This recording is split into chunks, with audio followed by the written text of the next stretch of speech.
Voilà, là c'est parti. Donc bonjour à toutes et à tous, je suis très heureux de cette séance aujourd'hui dédiée au thème des hackers, donc qui est un thème historique pour notre réseau. C'est même un des points de départ. Je pense qu'une des toutes premières conversations RGCS dont je puisse me souvenir était précisément sur la hackers éthique et les questions de règles, de régulation, de transgression. Voilà, la question de la régulation, jusqu'où il faut aller, comment est-ce qu'on régule la transgression dans le cadre du hackerspace, de la communauté plus large qui est autour du hackerspace. C'était un des points de départ.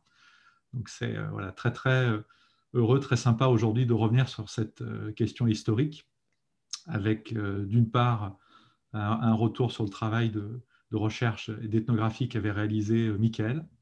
Vous allez voir un travail passionnant et qui était plus centré sur la question des valeurs et le rôle des valeurs, si je me souviens bien, dans le collectif de hackers, et que Michael va un petit peu faire bifurquer aujourd'hui sur cette question convergente quand même des régulations, des règles, de la transgression, de la hacker éthique. Et puis on aura le plaisir d'avoir un échange et un retour d'expérience sur le hackerspace et avec le hackerspace qui était au cœur de l'ethnographie. Donc pour celles et ceux qui ne le connaissent pas, c'est le BIB. On a diffusé sur les réseaux sociaux tout à l'heure le site internet, le lien. On va le remettre sur le Framapad. Et voilà, avant de laisser la parole à Michael, s'il vous plaît, vous avez reçu le Framapad. Il est dans le chat de cet échange. N'hésitez pas à contribuer, soit pour laisser une petite trace, une synthèse, une mémoire de ce que vous entendrez, soit pour relayer des questions, des interrogations, des éléments d'analyse. Voilà, ce sera notre petite archive historique qu'on aime bien conserver après chaque événement. Donc voilà, bienvenue à toutes et à tous. Et donc, on t'écoute, Michael. Merci beaucoup, François-Xavier. Alors, je fais simplement un partage d'écran. Est-ce que tout le monde voit bien? Je répète une fois. OK. Je voulais commencer par remercier François-Xavier, mais également l'ensemble des membres du RGCS, déjà de nous donner l'opportunité de venir discuter des pratiques, alors de l'éthique des hackers, mais également des pratiques au sein de Hackerspace. Je suis très heureux et encore une fois assez intimidé de présenter devant vous, mais je tenais à vous remercier dans un premier temps. Dire quelques mots aussi de cette première diapositive qui montre à la fois la capacité des hackers à être construits en chacun de nous, donc de se positionner derrière un masque, également les enjeux médiatiques, politiques, idéologiques derrière la constitution et la qualification des hackers, et finalement le fait de peut-être mettre Dali au centre de cette première diapositive et de parler du caractère poétique et artistique des pratiques de hackers, mais j'aurai l'occasion d'y revenir plus précisément. Sur le plan de présentation, donc on va essayer de se diviser le travail avec Defred. Donc je ferai dans un premier temps essayer de raconter un petit peu les histoires et la diversité des mouvements hackers, même des hackers.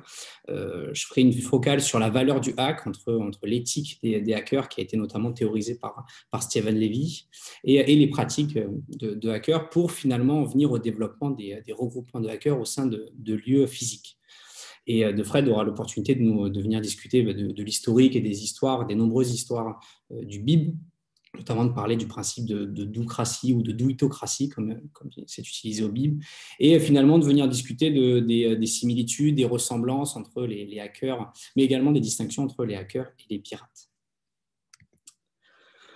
Donc pour commencer, sur peut-être une définition assez large de ce qu'est un hacker. Donc un hacker, c'est quelqu'un qui n'utilise pas grand-chose pour faire pas grand-chose d'autre avec. C'est une phrase qu'on aime beaucoup avec Defred. Il est intéressant de dire que les hackers ont toujours suscité dans l'imaginaire collectif à la fois la peur et le fantasme. Ceux que l'on appelle des pirates informatiques en français sont souvent caricaturés par les médias non spécialisés. La presse, par exemple, relate les exploits les plus extraordinaires envers et contre les gouvernements et organisations privées, faisant passer parfois les hackers pour des magiciens et des héros, et parfois pour des vilains notoires et des jeunes adultes en manque de sensations. Diverses fictions depuis les années 1980 ont également dessiné le portrait robot des hackers. Ils trouvent un corps et une représentation dans des personnages fictifs devenus célèbres. J'en ai mis quelques-uns, notamment David Lightman dans War Games, Motoko Kusanagi dans Ghost in the Shell, Morpheus dans l'excellent Matrix et plus récemment Elliot dans Mister Robot. Dans notre univers, les hackers sont représentés par des personnes rendues publiques en défiant les institutions mondiales. C'est notamment le cas des personnalités plus connues comme Edward Snowden et Julian Assange, qui révélèrent la surveillance de masse et divers scandales liés au gouvernement, ou encore le regretté Aaron Swartz et Alexandra Elbakyan, que tous les doctorants et doctorantes en sciences de gestion connaissent, j'imagine, très bien, sur le sujet de la propriété intellectuelle et finalement le grand mouvement masqué connu sous le nom d'Anonymous, principalement étudié par Gabriella Coleman en 2016. Les hackers n'ont jamais fait partie du courant dominant, parce que c'est ce qui les caractérise. Ils ont toujours été perçus comme des programmeurs talentueux, souvent marginalisés dès lors qu'il était question de règles bureaucratiques et de savoir-faire conventionnel. Les années 80 firent des hackers des figures de héros de la révolution informatique, capables de surmonter toutes sortes d'obstacles. Par la suite, la répression judiciaire de hackers célèbres comme Kevin Mitnick et Aaron Swartz ancre de façon durable le pirate informatique comme une menace pour la sécurité nationale et pour la propriété intellectuelle. Et change finalement l'étiquette que l'on a donnée aux hackers. La diabolisation et la criminalisation des hackers ont fait passer lentement leur statut de héros d'un milieu technique d'initiés à celui de parasite. Je reviendrai sur le terme de parasite. Il convient alors d'examiner ce changement d'étiquette dans la conception populaire des hackers en tant que déviants, de par leur capacité à incarner une résistance face à la gouvernance mondiale des technologies, mais également face à toutes les formes d'organisation bureaucratique. Il est intéressant de noter que les hackers sont souvent associés, voire même tout le temps, associés à l'univers informatique et sont représentés aux côtés d'un ou plusieurs ordinateurs. Cependant, l'origine des hackers se situe avant l'avènement de l'Internet. Dans les années 1950, un groupe d'étudiants de l'Institut de technologie de Massachusetts, le MIT, forme le Tech Model Railroad Club dans le but de construire des pistes de train de plus en plus impressionnantes et complexes. De nombreux étudiants participent à l'animation du club qui se structure peu à peu en divisions.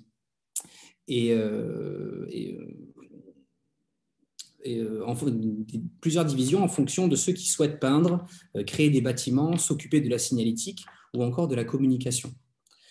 Ce club permet alors aux étudiants d'exprimer leur créativité en utilisant des pistes personnalisées, des systèmes de signalisation et des aménagements qui n'étaient pas disponibles dans les magasins spécialisés.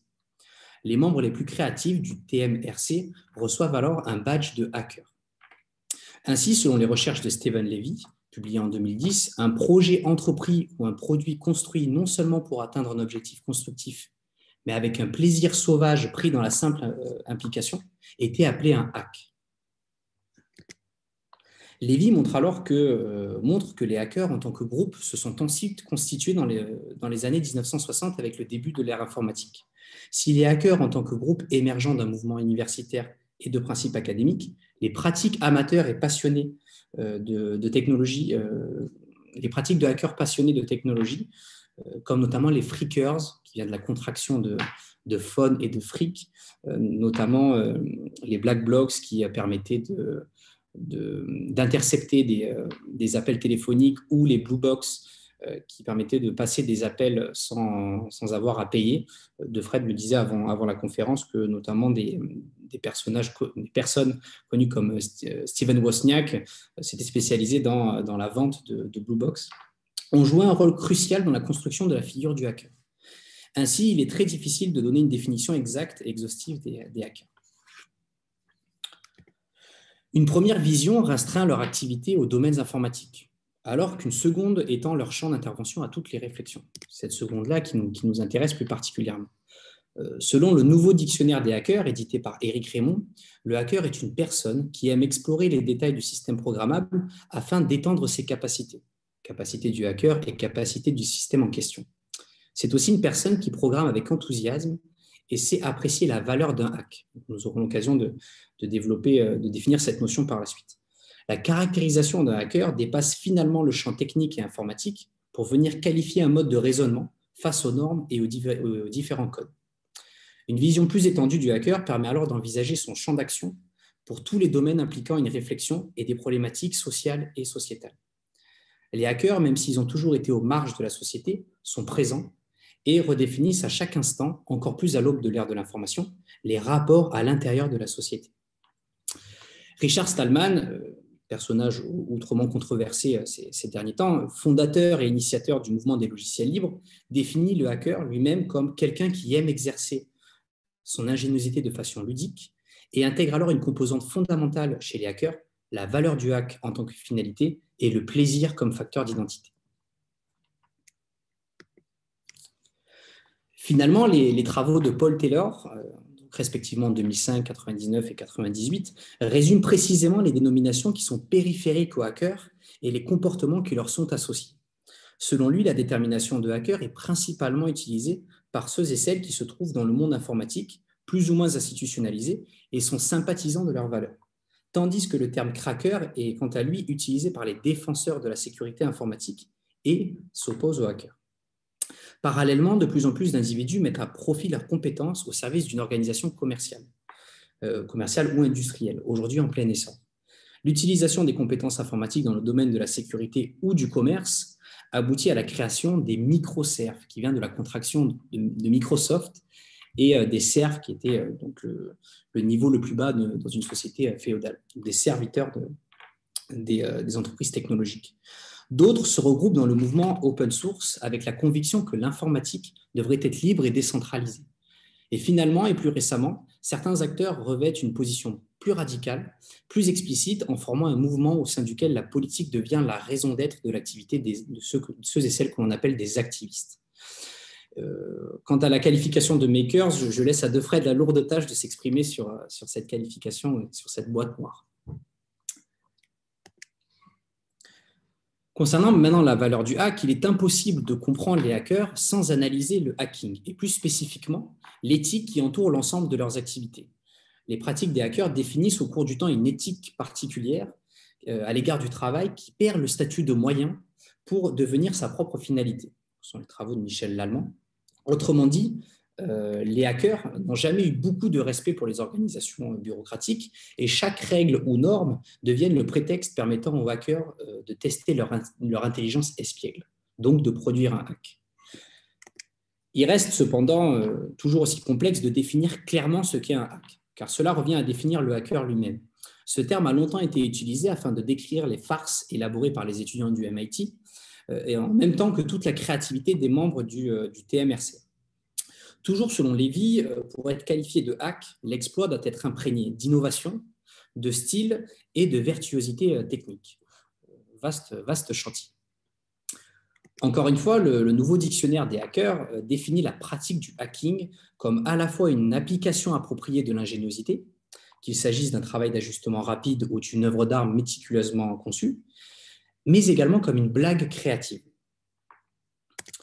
Ainsi, la valeur du hack se calcule donc autant par le résultat obtenu que par les conditions de son obtention. Ainsi, bien que la majorité des réalisations technologiques actuelles aient été le résultat étaient développées au travers du capitalisme, une partie significative d'entre elles, dont l'ordinateur personnel et l'Internet, n'aurait jamais existé sans la contribution des hackers. J'en prends quelques exemples.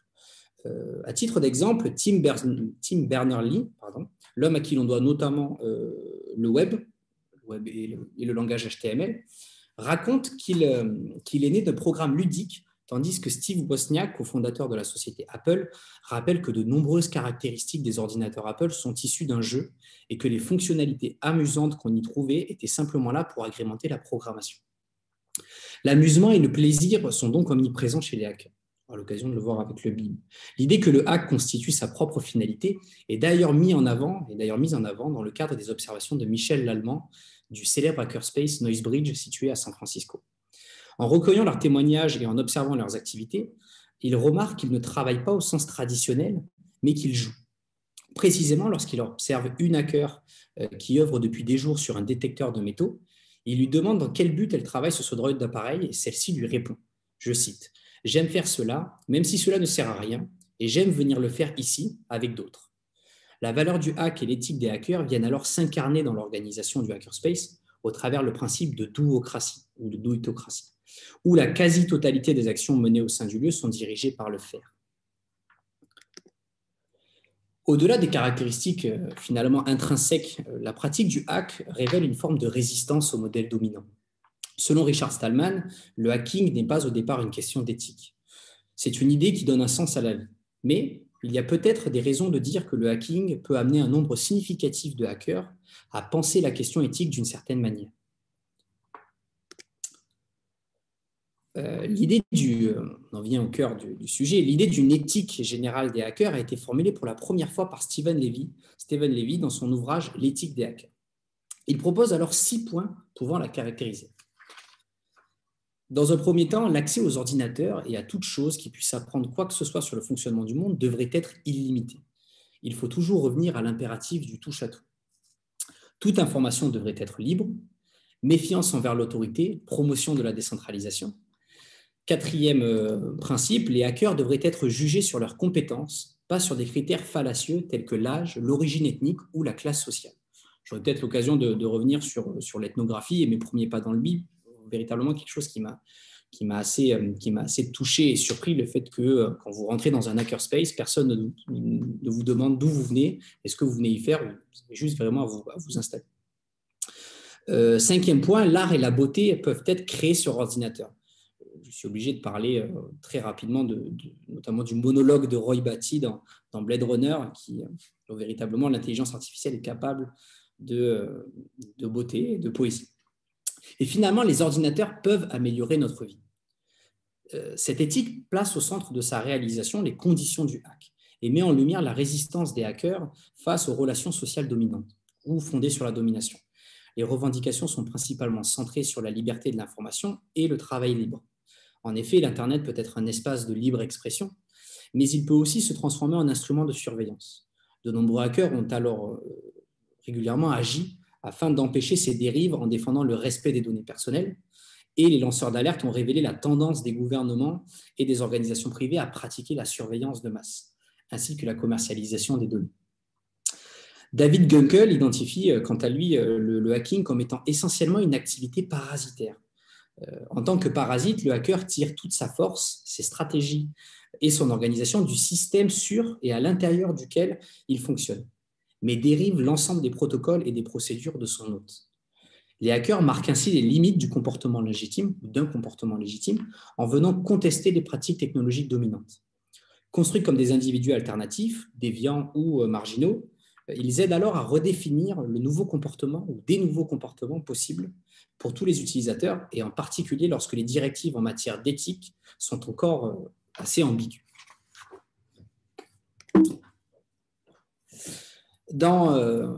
Pour finir sur la valeur du hack, dans leur version la plus politique, les activistes, activistes, ont souvent soutenu les causes de la liberté et de l'autonomie, notamment en 1998 lorsqu'ils aident les rebelles zapatistes en organisant des attaques par déni de service, donc de saturation des réseaux informatiques, contre le président mexicain, ou encore plus récemment, de nombreux hackers ont attiré l'attention sur la présence croissante des technologies de surveillance vidéo, donc la technopolice, dans les espaces privés et publics, et proposent dans un site web anonyme des conseils pour désactiver les caméras de surveillance. Ainsi, face à la domination grandissante de quelques grands groupes et gouvernements, les hackers représentent une classe subversive qui souhaite s'extraire de cette domination. Alors, selon Mackenzie Wark, qui est l'auteur du Manifeste Hacker, le défi pour la classe des hackers, puisqu'elle la considère comme une classe, est de déstabiliser l'unité de la propriété proposée par l'ordre dominant, mais c'est également une classe qui doit se hacker elle-même pour son existence en tant que telle, à savoir une classe utopiste. Encore une fois, vaste projet. Pour terminer sur le développement des hackerspace et donc la constitution de cette communauté et le rendu physique de cette communauté, j'en viens au développement des hackerspace. Les hackerspace sont définis comme des lieux physiques gérés par la communauté où les gens partagent leur intérêt pour le bricolage de la technologie, se rencontrent, travaillent sur leurs projets et apprennent les uns des autres. Intéressant de noter qu'en 2005, on comptait moins de 20 hackerspace dans le monde, alors qu'aujourd'hui, en tout cas en 2019, on en dénombre plus de 2000 actifs ou en projet. L'un des hackerspace les plus reconnus est le Chaos Computers Club, CCC, Fondé à Berlin en 1981, le club commence avec 5 membres et un lieu d'inspiration anarchiste qui se veut le plus ouvert possible, ou en tout cas se veut ouvert.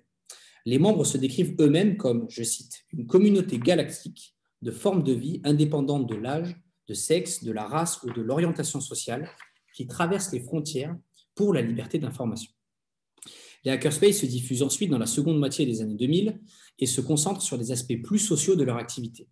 Les hackers commencent alors à créer des espaces physiques dans lesquels ils peuvent s'exprimer et travailler comme ils le souhaitent. Les membres de cette communauté ont mené plusieurs réflexions sur la définition et le contenu d'un hackerspace sans jamais véritablement atteindre le consensus. Mais les discussions ont mis en évidence certains critères de ce que signifie un hackerspace. Selon le chercheur et hacker, et lui-même hacker Jarkko Moilanen, le hackerspace est premièrement géré par ses membres dans un esprit d'égalité. Deuxièmement, il est sans but lucratif et ouvert au monde extérieur sur une base semi-régulière. Troisièmement, les gens partagent des outils, des équipements et des idées sans discrimination. Quatrièmement, il met fortement l'accent sur la technologie et l'invention. Cinquièmement, il a un espace partagé, ou est en train d'acquérir un espace partagé, en tant que centre de la communauté. Et finalement, il possède un fort esprit d'invention et de science fondé sur des essais, des erreurs et le partage libre des informations. Les hackerspaces sont donc ouverts à tous les niveaux de compétences et à tous les domaines d'intérêt. Je laisserai Defred, encore une fois, parler des nombreuses activités du BIB, nombreuses et diverses activités du BIB. À la fin des années 90, les hackers ont donc commencé à construire et à amorcer des réflexions théoriques sur le développement d'espaces physiques, de lieux de hacking.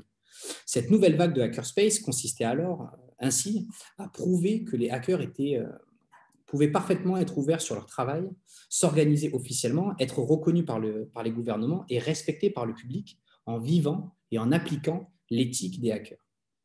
Certains hackers décident alors de construire des lieux qui réunissent et rassemblent les membres de la communauté autour de finalités et de moyens communs.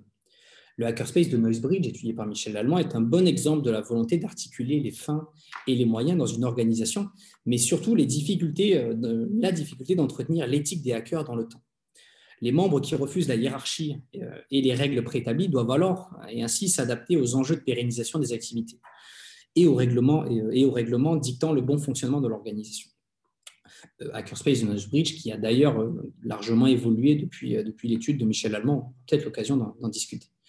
Le mouvement des hackerspace étant relativement récent, une définition simple et compacte fait encore aujourd'hui et toujours défaut et ne pourrait que réduire son contenu. Les hackers utilisent alors différents noms pour qualifier ces espaces et ces lieux de regroupement.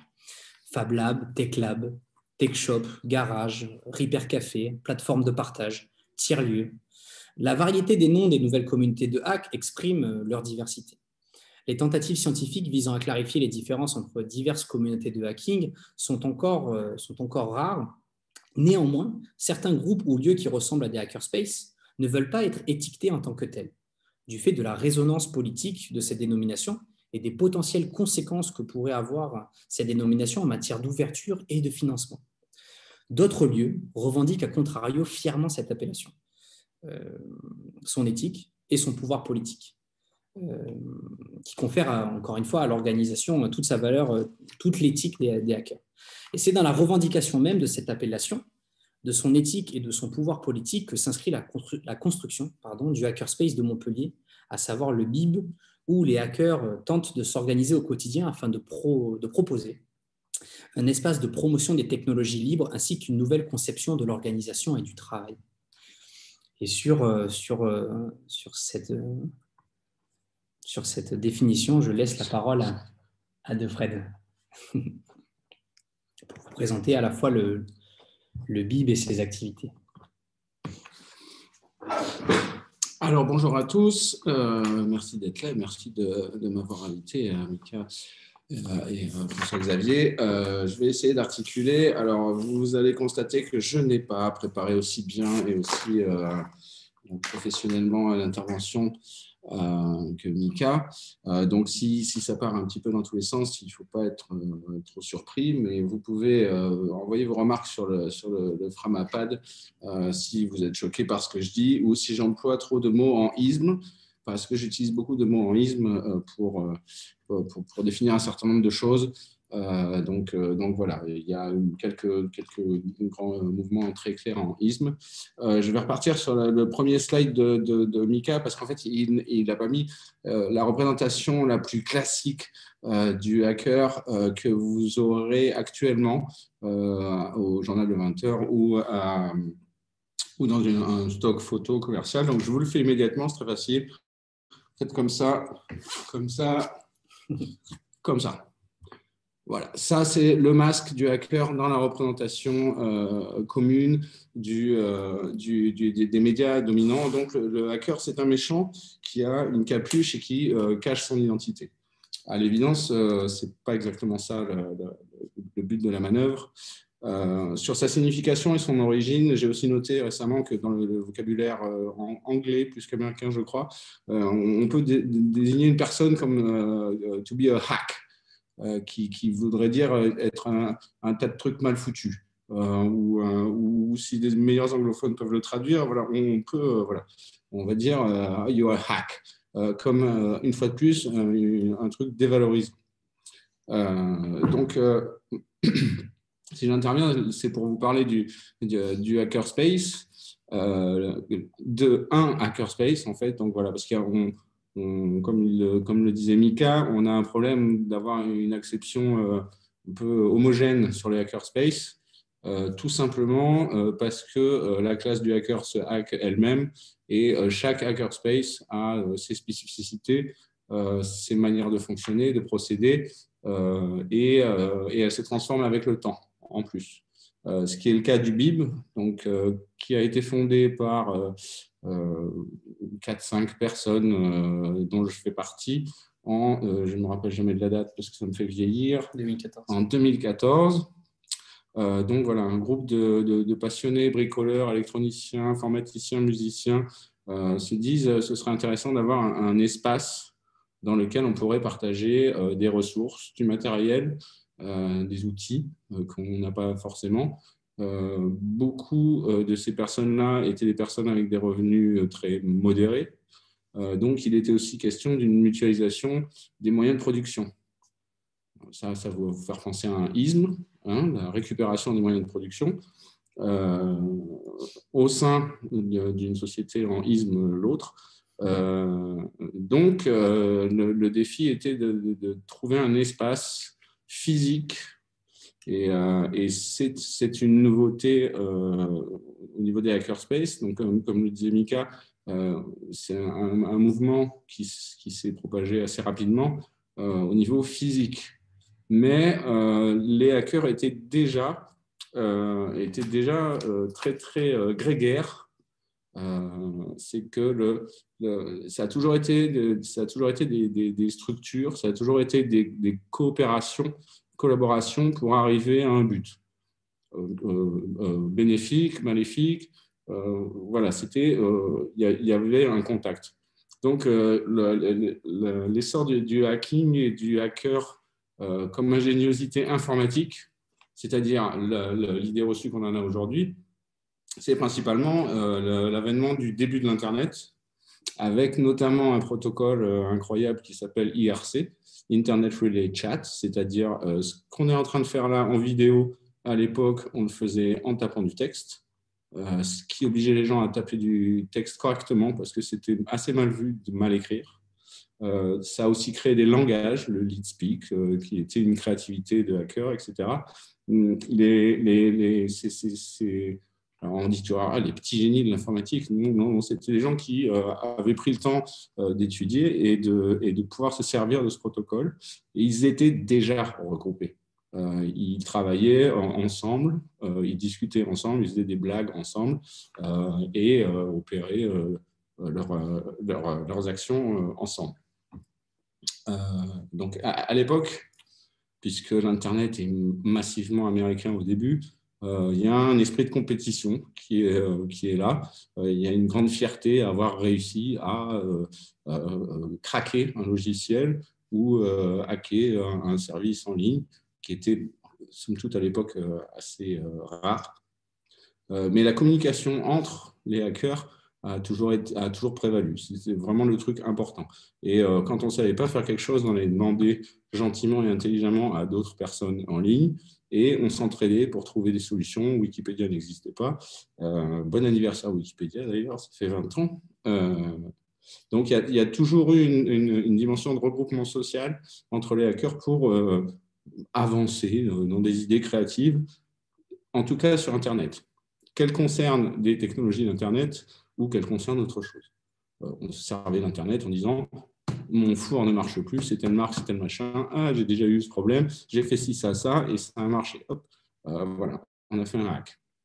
Donc il y a toujours cette idée de groupement, d'entraide, avec chacun un ego et une fierté d'avoir la solution, mais quand même une humilité face à il y a toujours un meilleur hacker que soi. Alors évidemment, il faut rappeler qu'il n'y a pas d'école à l'époque pour ça. C'est beaucoup d'autodidactes.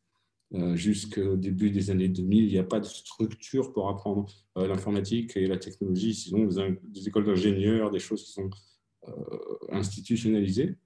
Mais voilà, ce sont des pratiques personnelles partagées entre les gens. Donc, rapidement, on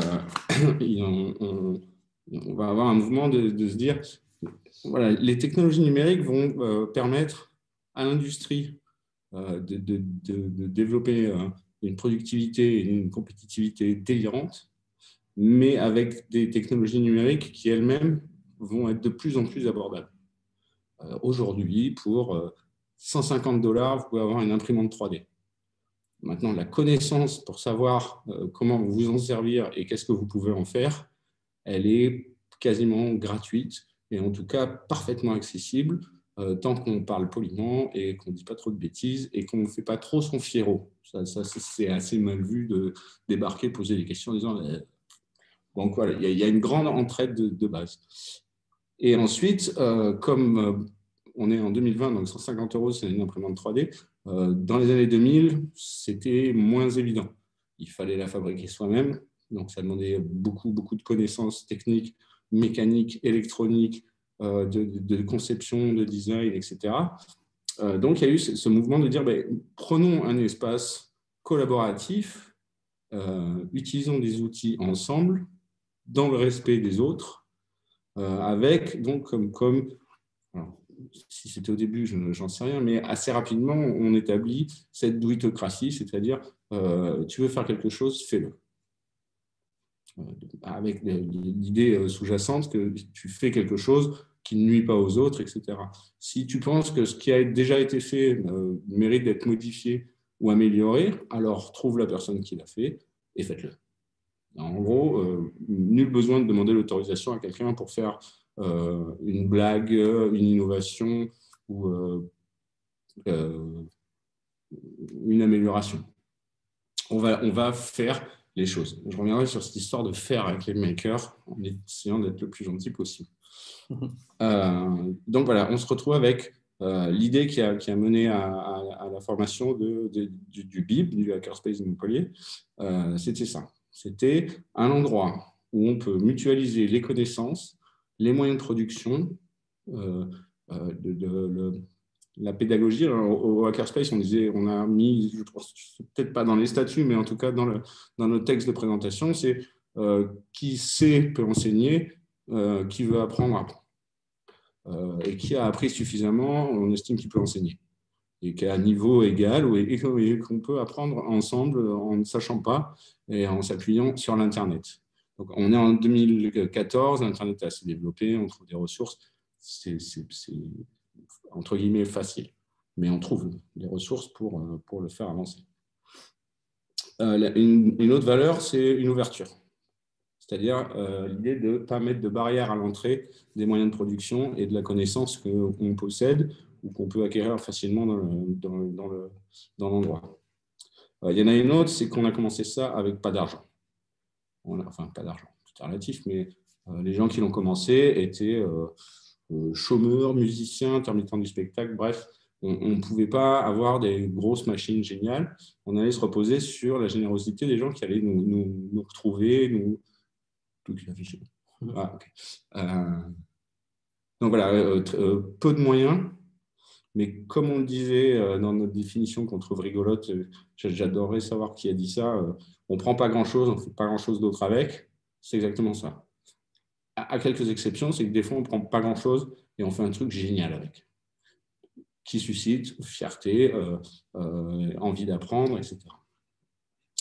Une autre valeur, quand on a monté le Hackerspace, qui a fait débat pendant 2014-2021, c'est 7-6 ans. Donc, voilà, c'est d'avoir une autonomie de moyens maximale. Donc, étant formé, je vous passe les détails, au début, ce n'était pas une association, mais assez rapidement, c'est devenu une association 1901, déclarée en préfecture, etc. Parce qu'au début, une partie des participants ne voulaient pas. On a fini par le faire, mais il y a un débat de fond qui a été réglé avec un hack. C'était d'avoir une autonomie maximum. C'est-à-dire, à aucun moment dépendre d'une subvention publique ou privée ou machin. En tout cas, ne pas se retrouver en dépendance monétaire qui ferait que la structure serait en danger si elle disparaissait. D'une certaine façon, on a été inspiré puisque les subventions, au fur et à mesure des élections et des politiques publiques des associations culturelles et compagnie, se sont taries jusqu'à aujourd'hui où c'est carrément fermé pour des raisons sanitaro-politiques, dirais-je. Et donc, voilà. L'idée de la non-barrière, c'est de faire une association qui dit... alors, la loi n'oblige pas à faire une adhésion dans une association. Donc, nous, on avait dit, OK, 5 € minimum. On n'avait pas de plancher. Ça pouvait, si on a créé un plancher de 5 € en se disant, si le premier ne peut pas payer 5 €, le second pourra payer 10. On s'est accommodé de ce truc-là. Donc, tout le monde pouvait venir, être couvert par le statut d'adhérent de l'association et donc bénéficier de toute l'infrastructure. Surveille le temps, dis-moi. Et alors, voilà. Et donc, on se retrouve à lancer cette chose-là sur l'inspiration d'une conférence qu'on avait vue à Toulouse, au THSF, le Toulouse Hackerspace Factory, qui est un festival qui se tenait à Mixart-Muris, qui est aujourd'hui sous le coup d'une fermeture administrative. J'enjoins toutes les personnes qui connaissent Mixart-Muris ou qui ne connaissent pas à se pencher sur le sort de cette grande coopérative culturelle d'importance à Toulouse, qui hébergeait notamment le Hackerspace, le Theta Lab. Voilà, si vous pouvez les aider, ou en tout cas, renseignez-vous sur la perfidie dont ils sont victimes de la part de la mairie de Toulouse. Et ce monsieur disait plusieurs choses, hein, je ne vais pas m'en rappeler de tête comme ça, mais en gros, il disait, voilà, vous voulez faire un hackerspace, trouvez un endroit, installez-vous, faites des trucs.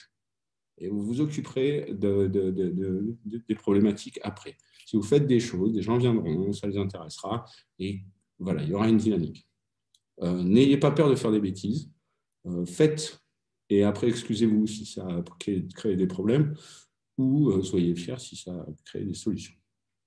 Donc, c'est une sorte de fer pour une forme d'anarchisme qui soit valorisant. Au niveau de l'organisation interne du hackerspace, ça a été longtemps très... je ne veux pas dire anarchique parce que l'anarchie, ça s'organise. C'était le bordel au début, très clairement. Des réunions interminables sur des décisions de structuration politique ou des décisions de ce qui pouvait se passer à l'intérieur ou avec qui on parlait, avec qui établir des partenariats, etc. Donc, ça a été longtemps une réunion hebdomadaire qui durait longtemps, qui était très convivial, c'était cool, on buvait des bières, on prenait des décisions, on se marrait, on faisait des blagues, et on digressait beaucoup. Au fur et à mesure du temps, on s'est rendu compte de la moyenne efficacité de ce genre de réunion, et étape par étape, on a structuré ces réunions. On les a fait moins nombreuses, on a essayé de séparer les réunions d'organisation d'activités des réunions institutionnelles finalement, politique de l'association, pour pouvoir s'occuper sérieusement d'une trésorerie, parce qu'il y en avait une, parce qu'on vendait des services, parce qu'on accueillait des gens, etc. Et aujourd'hui, on a... alors, au début, donc, il n'y avait pas d'association, c'était un projet d'une autre association. Ensuite, on a eu une association dont les statuts ont été rédigés par nous sur le modèle standard du président, secrétaire, trésorier, AG, conseil d'administration, etc. On a pris le truc de base, on l'a fait le plus simple possible, avec un objet le plus ouvert possible. Mais dans les faits, dans ce qui se passait là-bas, ce n'était pas du tout ça. C'était parfaitement horizontal. Tout le monde disait ce qui machin. Il nous fallait des noms pour la préfecture. C'est tout. Aujourd'hui, ce truc-là a été réformé à la dernière AG et on a une association dont la présidence est un collège d'une quinzaine de personnes, je crois. On n'a plus de président. On a parmi ces gens-là un trésorier. Il se trouve que ce trésorier est un professionnel de la trésorerie qu'on a eu la chance de rencontrer et qui nous aide beaucoup parce que c'est très difficile pour un bénévole d'apprendre et de faire correctement une trésorerie d'une association qui prend un peu d'ampleur. Donc voilà, on a un professionnel à la trésorerie, donc ça c'est génial, et les prises de décision, la responsabilité est diluée entre 14 personnes, et la prise de décision reste la même que depuis le début, elle est horizontale, elle est débattue, ça fait long. Il y a eu des tentatives d'interdire l'alcool dans ces réunions. Je ne sais pas, moi, en ce moment, je suis en retrait un peu du hackerspace, donc je ne sais pas où ils en sont de pas d'alcool dans les réunions, mais je crois que ça a été rétabli et ça se passe très bien. Mais les réunions, notamment, ont vraiment été scindées entre les directions politiques, institutionnelles et l'activité. L'activité se développe de façon beaucoup plus organique. Il y a moins d'activités que quand j'y étais, il y a moins d'ateliers et pour cause, puisqu'on a un SARS-CoV-2 qui nous embête. Mais la chose se fait de façon plus organique et la pérennité financière du hackerspace n'est pas en danger. Elle n'est pas en danger parce qu'on a souscrit à des subventions. Donc, pour vous conclure cette histoire de subvention qui a été pendant longtemps un problème, il faut que j'apprenne à respirer en parlant. Donc voilà, le débat est toujours pareil. Il faut bien se rendre compte que la population du hackerspace, c'était des férus de technologie, des jeunes en attente d'indépendance, des manifestants anarchistes, la communauté des squatteurs de la ville et des curieux. Et là-dedans, l'idée de la subvention, c'était un problème, c'était majoritairement un problème. Moi-même, j'étais contre. Voilà. Donc, on est arrivé à une position qui disait, c'était quoi le BIB Hackerspace à Montpellier ne cherche pas de subvention, mais si quelqu'un au sein du BIB veut trouver une subvention pour le BIB, qu'il le fasse. Et donc, on retombe sur cette idée de douitocratie. C'est-à-dire, la structure elle-même ne va pas se tourner, ne va pas perdre de temps à faire des dossiers de subvention dont on est à peu près sûr qu'on ne les aura pas et qu'il faut en remplir une quantité incroyable. Pour ceux qui connaissent le monde associatif, vous savez ce que c'est.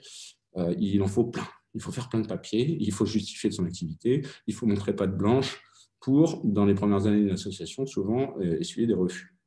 Là, on a un petit peu de bouteille et donc certaines personnes ont décidé de prendre le temps de faire ces dossiers-là et en tout cas de remplir les dossiers de subvention dont il était possible qu'on bénéficie et on en a eu. Alors, c'est pas moi, j'étais plus dans le truc quand ça s'est fait, mais ça nous a permis de faire un grand bol d'air. Voilà. Donc ça c'est sur le côté anarcho-organisation qui va quand même faire des concessions et hacker cette idée de budget et qui va aller chercher des sous. Moi-même, quand j'y étais, on a organisé des formations, on a eu un numéro d'agrément de formation sur des outils libres, des clouds personnels qui soient plus respectueux que les clouds qu'on nous vend ou que le système avec lequel on fait cette visioconférence, etc.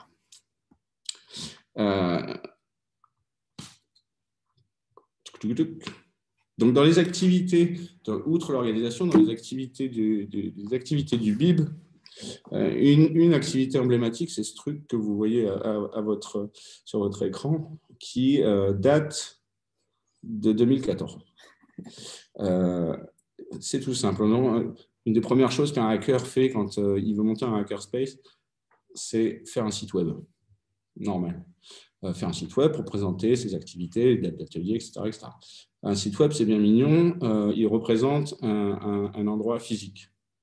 Or, aussi organisé qu'on l'était, il était assez difficile de faire savoir aux gens si le hackerspace était ouvert ou fermé. Parce que bien sûr, il n'y avait pas de permanent, il n'y avait pas d'horaire fixe, qui était là, qui avait besoin de faire quelque chose, etc. Qui soulève aussi un problème de clé et de propriété que je n'aborderai pas, mais qui est vraiment intéressant. NoiseBridge donnait les clés à tout le monde parce qu'il y avait tout le temps quelqu'un dans NoiseBridge. Nous, ce n'était pas le cas. Il y avait les moyens de production et d'investissement personnel et financier de pas mal de gens à l'intérieur. Donc, on avait besoin d'une gestion des clés. Mais ce bouton, lui, il permettait quelque chose de plus intéressant, c'était l'ouverture, la disponibilité du hackerspace. Et donc, si quelqu'un ouvrait le hackerspace pour y faire quelque chose, quelques heures, etc., eh ben, il fallait qu'il puisse informer le reste de l'univers entier que le hackerspace était ouvert. Donc ça, c'est la dernière version de ce qu'on a appelé le bibouton, qui au départ a été créé par un participant, j'allais dire lambda, un participant actif du hackerspace, à partir d'un routeur Wi-Fi dans lequel il avait mis des petits bouts de code qui permettaient, avec un bouton, d'envoyer un signal dans les internets. Pourquoi je dis les internets, si vous ne savez pas. Ce signal, eh bien, sur le site, vous pouvez le récupérer et afficher sur la homepage du site, est-ce que le hackerspace est ouvert ou fermé. Donc, en allant sur le site, on savait si le lieu physique, si la personne avait appuyé sur le bouton, on pouvait savoir si le lieu physique était ouvert ou fermé. Donc ça, au début, voilà, c'est fait. Dans sa version 2, quelqu'un avait imprimé en 3D un bouton physique en plastique en forme du logo du hackerspace, qui appuyait sur le bouton, qui disait au routeur envoie le signal, le routeur envoyait le truc, le site web disait c'est ouvert. Magie, on était très contents. On a déménagé, le bibouton s'est perdu, le bout de plastique est parti, etc. Et dans la version 2 du hackerspace, ça n'a pas duré suffisamment longtemps pour qu'on récupère ce bijou de technologie. Mais dans la version 3, je crois que moi, je me suis collé à prendre un Raspberry Pi, donc ces petits ordinateurs de poche, et de reprendre le code de la personne initiale pour pouvoir faire la même chose. Dans un boîtier d'alimentation de PC mal percé, un bouton d'arcade. Le truc bleu que vous voyez derrière, c'est un truc Bluetooth. Ça permettait aussi d'envoyer la musique sur les enceintes quand on voulait écouter la musique dans le hackerspace.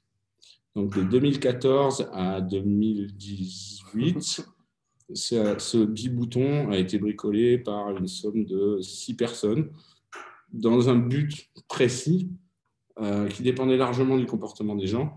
Il n'a jamais vraiment bien fonctionné, mais pas parce qu'il ne fonctionnait pas, mais parce qu'il reposait sur la volonté des humains.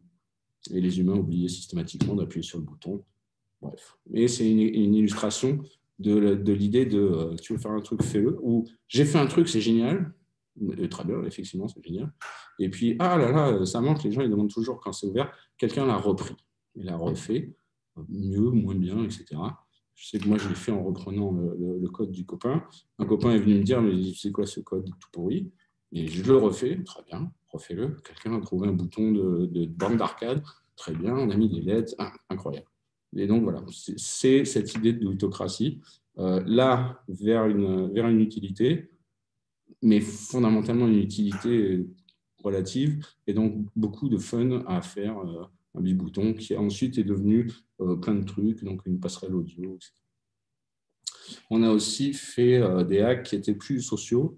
Alors, je ne vous raconterai pas l'histoire en entier, mais la communauté de communes à l'époque de Montpellier organisait un hackathon sur déplacement, écologie, faire des applications mobiles, etc., qui était clairement biaisé en faveur des écoles d'informatique du coin. Et on a réussi à être qualifié pour entrer là-dedans. On s'est marré pendant 48 heures, on a fait n'importe quoi, et on a créé une application qui permettait, avec les données utilisateurs uploadées, quand on regardait les contraventions sur les voitures, où il y avait des dates et des heures, les gens pouvaient uploader ces informations. Nous, on récupérait ça et on faisait donc une application. Quand vous voulez vous garer, vous regardez les chances statistiques de prendre un PV à cet endroit-là et la distance de votre voiture au parc-mètre pour savoir si ça valait le coup de payer ou pas. On a perdu, mais on s'est bien marré. Franchement, on a vraiment rigolé. Et surtout, à la fin de notre présentation, on leur a dit, de toute façon, ce logiciel est un logiciel libre. Il est déjà publié sur Internet. Ceux qui veulent s'en servir s'en servent, etc. Rapidement, les contraventions où il y a les dates et heures ont disparu. Ça ne servait plus à rien. Et après, d'une façon plus générale, on a repris un petit peu toutes les activités des hackerspace, et notamment des hackerspace qui avaient à cœur cette forme d'éducation populaire. Donc, apprendre l'impression 3D, apprendre la modélisation 3D, qui est nécessaire pour l'impression 3D, former des gens sur monter un ordinateur, installer un Linux. On avait fait des coding goûtés, c'est-à-dire sensibiliser les jeunes à la programmation dans l'idée d'abord de s'amuser, parce que c'est quand même très très rigolo d'arriver à faire avancer une tortue avec des boutons et de sentir le début de la création de la vidéo.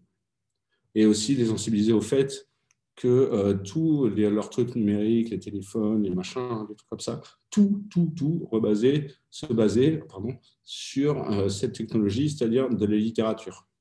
Le code, c'est de la littérature. On écrit des lignes, et ensuite tout ça, c'est mâché pour aller fonctionner sur un ordinateur ou un téléphone qui est un ordinateur ou une voiture qui est un ordinateur ou un grille-pain qui est un ordinateur ou un lave-vaisselle qui de nos jours est un ordinateur.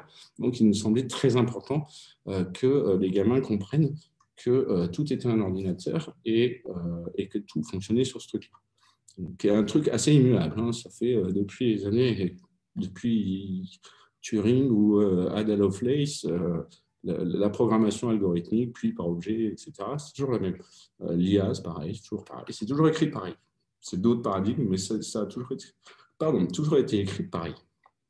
Et par ailleurs, donc voilà, du making, c'est-à-dire, par exemple, proposer de fabriquer des objets et les vendre, qui permettait aussi de faire du budget. Ça n'a jamais été un grand succès, parce qu'on est feignant, principalement, et qu'on s'est débrouillé avec nos apports personnels pour faire avancer le hackerspace. Et le dernier volet qui, en fait, rétrospectivement, était intéressant, c'était notre organisation interne, notre rapport aux politiques, notre rapport à l'aide aux squatteurs, l'aide aux sans-papiers, etc. Il y avait une dimension politique réelle. Elle est toujours là, d'ailleurs. Il y avait... donc voilà pour la partie activité du BIM. Alors, qu'est-ce que j'ai pas dit? Il y a des questions là, sinon. Ah ouais.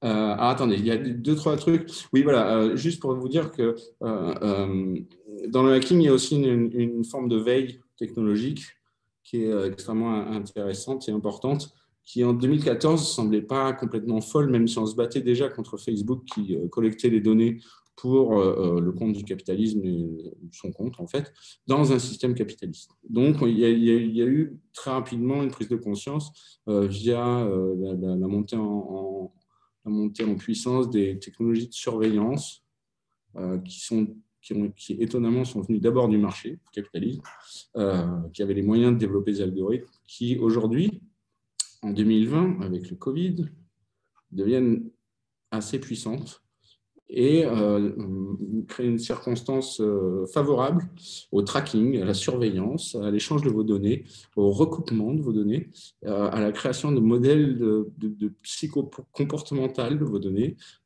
et donc d'une idée qu'un algorithme pourrait mieux gouverner que le gouvernement actuel, très clairement.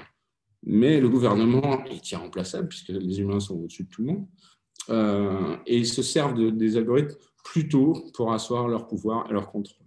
Donc, je vous renvoie vers des associations comme la Quadrature du Net qui mènent une campagne qui s'appelle Technopolis, qui est très intéressante, sur la surveillance, l'utilisation des drones, la légalisation de la reconnaissance faciale, etc., etc.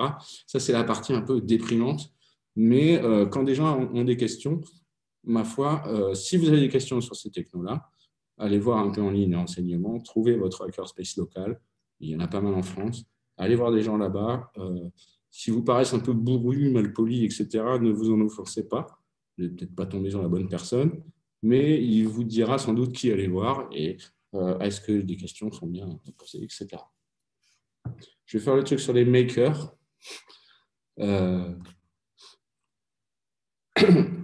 Dans les activistes, les hackers, les crackers. Les crackers. Alors, dans les crackers et les freakers, il faut noter que ces mouvements-là ne sont pas, je le disais au début, ni homogènes dans leur structure, ni homogènes dans le temps. Donc, des héros de l'informatique des années 80, comme Kevin Mitnick. Kevin Mitnick, c'était un gamin doué qui, effectivement, avait compris deux choses. Que le hacking social, ça fonctionnait. C'est-à-dire donc, ce qu'on appelle le social engineering. Donc, lui, il prenait un bleu de travail, il mettait un faux logo, il allait chercher une information et ça lui donnait accès à plein de trucs. Et il passait des coups de fil gratos partout. Il a terrorisé des services de sécurité qui n'étaient pas prêts à ce niveau de technicité. Il s'est fait choper par le gouvernement fédéral américain et il s'est fait mettre en prison 2 ans sans procès et 3 après, je crois, après son procès. Steve Jobs, le mec de Apple, il a aidé Wozniak à faire les Blue Box. Il n'a pas vu l'ombre d'une cellule. Il a fait de la thune avec les Blue Box qui permettaient donc de passer les coups de fil gratos. Donc, Jobs et Wozniak vont devenir célèbres grâce à Apple et riches. Et Mitnick, une fois sorti de prison, qu'est-ce qu'il fait? Il se met à jour sur les technologies d'aujourd'hui, il réfléchit et il monte un cabinet de consulting en sécurité informatique. Et lui, il va vendre à des privés et à des gouvernements ce qu'on appelle des exploits, donc des hacks de contournement illégaux la plupart du temps pour se faire du pognon. À l'heure actuelle, Wozniak et Mitnick sont riches. Donc voilà, on peut être un petit rebelle dans les 20, se prendre 5 ans de prison et dire « Ah bon, d'accord, j'ai compris, alors il faut que j'aille avec le système. Ce système, c'est le capitalisme. » Et donc, voilà. Donc, il n'y a pas de continuité théorique comme pas mal de hippies vont se retrouver à la bourse de New York un peu après, dans les années 70-80. Le héros de l'informatique, le hacker, cracker, freaker, il peut changer et changer de valeur, ça ne pose aucun problème. Moi, ça me pose des problèmes. Donc, j'essaye. Mais ça, c'est parce que on reste quand même au niveau humain et puis on est là sur l'organisation, les changements de paradigme et les changements de société qui induisent des changements de comportement aussi. Dans cette perspective, on a les makers. Donc, c'est une appellation que j'ai mis du temps à critiquer parce que j'avais un copain qui l'a critiqué très fort et je ne comprenais pas. Je me suis dit, bon, c'est pas très grave. Avant qu'il la critique, moi, j'avais établi ça. Je ne sais pas si on le voit correctement. Mais quand on me demandait c'est quoi la différence entre un Fab Lab et un hackerspace, voilà ce que je répondais. Un hackerspace, c'est de gauche et un Fab Lab, c'est de droite. Alors là, normalement, je dois y rester plein de gens. Et après, j'ai trouvé que graphiquement, on pouvait faire ça. Alors pourquoi je dis qu'un Fab Lab, c'est de droite? D'abord parce que vous n'avez pas le droit de vous appeler un Fab Lab si vous ne respectez pas la charte que le MIT a établie pour vous depuis son MIT. La charte est simple, je crois qu'il y a 4 points. Et dans aucun de ces points, il n'est nécessaire que la technologie que vous produisiez soit libre et open source. Donc un Fab Lab, c'est un laboratoire d'innovation, d'accès aux moyens de production. C'est à peu près pareil qu'un hackerspace, mais qui est en fait un incubateur de start-up ou de super boîtes vachement ingénieuses, etc. Le hackerspace a un champ infiniment plus grand. Il y a plein de hackerspace qui ne demandent pas à ce que les productions qui sont faites à l'intérieur ou les idées qui soient développées soient juste de gauche, etc. Pas de problème. Mais globalement, c'est quand même moins orienté vers je vais tester et puis je vais essayer d'en faire mon produit. Comme Wozniak et Jobs dans leur garage, ce serait un Fab Lab. La nana de Sayeb, dont j'oublie le prénom, ça serait plutôt un hackerspace. Je le vois comme ça. Et dans cette perspective, les makers arrivent pour trouver un nom qui dit hop, hop, hop, on n'a rien à voir dans cette histoire. Nous, on fait des trucs. OK, vous faites des trucs. Alors, il y a un relent d'efficacité. Il y a un relent un peu de start-up j'ai fait une superbe robe il y a plein de gens qui se définissent comme hackers qui sont des gens géniaux, hein. Il y a Adafruit, Arduino, etc., qui sont des boîtes commerciales, mais qui donnent des produits qui sont open source ou libres. Donc en fait, voilà, on a un Fab Lab qui utilise la créativité et la structuration des hackerspace pour faire des trucs. Et vraiment, j'insiste sur ça paraît pas du tout académique, mais faire des trucs, c'est une phrase géniale, faire des trucs, mais avec une idée derrière la tête. Alors que le hackerspace peut héberger ce genre d'idées, de comportements, mais dans des proportions qui sont différentes. C'est-à-dire que moi, j'ai rencontré un type qui arrive au hackerspace qui me dit ah, monsieur, comment est-ce qu'on peut faire un tout petit micro comme ça, avec une pile et que ça m'envoie l'audio sur mon téléphone portable. Première question, pourquoi est-ce que vous voulez faire ça? Non, mais aidez-moi. Non, je n'ai pas de réponse. Et en tout cas, moi, je ne le savais pas. Mais clairement, le mec voulait espionner quelqu'un. Il avait une idée derrière la tête, c'est son idée, très bien. Moi, je décide de ne pas l'aider. Il se pourrait que dans un autre hackerspace ou un Fab Lab, ils disent ah, ben, c'est pas compliqué, il faut un micro piezo, une énergie, et puis pour la transmission, on prend un Arduino, il a sa solution, il repart. L'idée qu'il a derrière sa tête, c'est son idée, il se la garde, elle est maligne ou elle est gentille. Les makers utilisent la créativité, les outils et l'ouverture des hackers dans l'idée de faire et de construire des choses la plupart du temps. Alors, ouais, maker, c'est plutôt sur des choses que sur du logiciel ou de l'Internet. Mais on ne se soucie pas de l'ouverture de ce qu'ils vont faire. On ne se soucie pas de la qualité éthique de ce qu'ils vont faire. On s'en fout. Le but, c'est de réussir le prototype, réussir le truc. Donc, voilà, c'est mon petit avis sur les makers. Je ne sais pas si ça a réussi à faire le truc. Je crois que... Est-ce que j'ai tout fait? Moi, j'ai des papiers très, très professionnels. Alors, tu me dis qu'il y avait des questions. Est-ce que... Je ne sais pas comment est-ce que tu veux fonctionner, François-Xavier. J'ai vu qu'il y avait quelques questions sur le Framapad. Des questions. Alors, déjà, merci beaucoup pour le retour. Je pense que c'est un retour de terrain qui est très intéressant. Il y a aussi des convictions qui sont exprimées. Elles sont intéressantes. Il y a des gens qui font partie de la communauté hacker, qui sont liés à RGCS. Il y a des gens qui sont liés au mouvement des Fab Labs. Il y a des gens qui sont liés au mouvement des makers. Il y a des gens qui sont complètement au-delà de tout ça. Donc, c'est aussi très intéressant. Peut-être pour relayer une question qui est dans le chat, et pour commencer la séance des questions, il y a la question des comportements déviants et de ce qui se passe dans le BIM quand il y a un comportement déviant. Alors, il y a eu l'exemple de la personne qui vient et qui fait une demande qui peut ressembler à de l'espionnage et tout simplement la régulation, c'est que ce n'est pas fait. Il y a eu l'exemple au tout début d'une personne qui viendrait puis qui la ramènerait trop. Et puis, voilà, j'ai cru comprendre dans le silence que tout simplement le groupe la mettrait un petit peu de côté.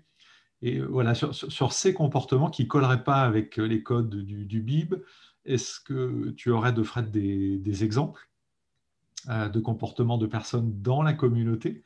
Et qu'est-ce qui se passe quand on n'est pas dans les codes? Comment c'est régulé? Est-ce que tout simplement c'est du silence? Est-ce que c'est une vanne?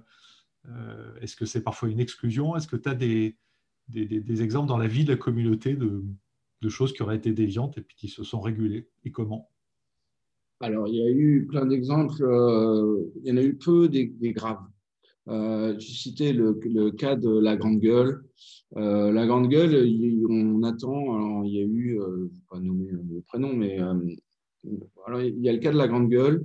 La Grande Gueule, on se rend compte que Grande Gueule a une réunion quand même. Puis Grande Gueule a 2 réunions. Et à 3 réunions, tout le monde s'est rendu compte que c'était une grande gueule et ça emmerde tout le monde. D'abord parce que ça allonge encore, s'il en est possible, la durée des réunions. Et donc là, le premier réflexe de base de l'humain, ça discute.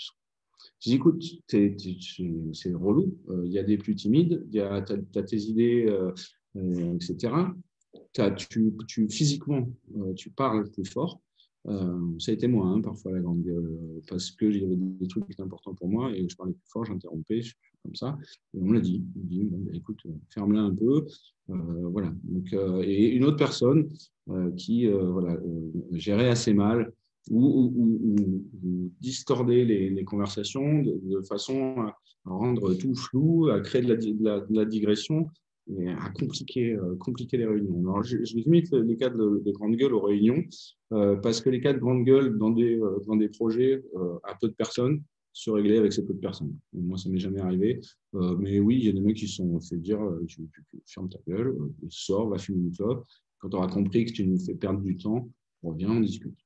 Il y a eu des cas plus compliqués comment dire ça comment on dit, le mec immense, un mythomane.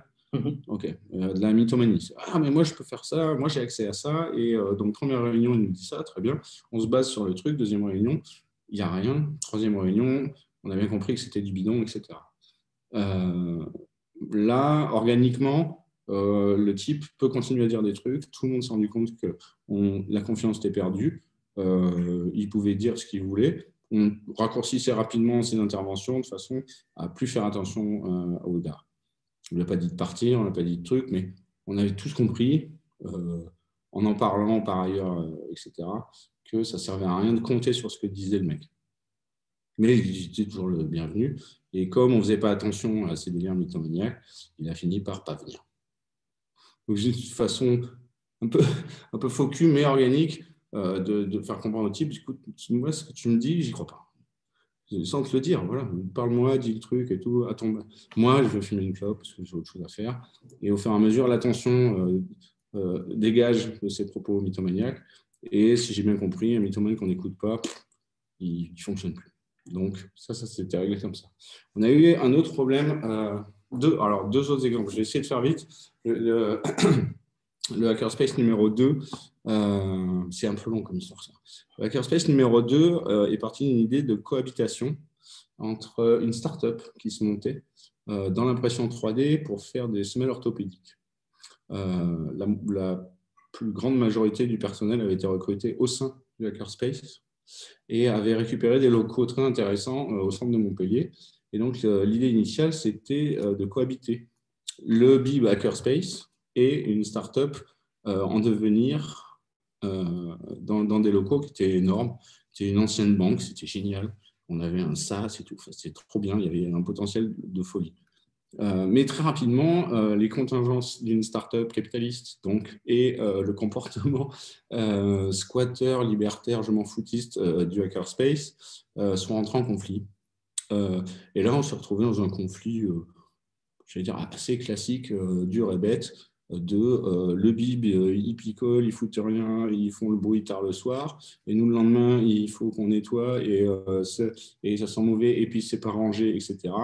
Et là, ça s'est cristallisé autour de quelques personnalités impliquées, moi notamment, du côté du hackerspace, et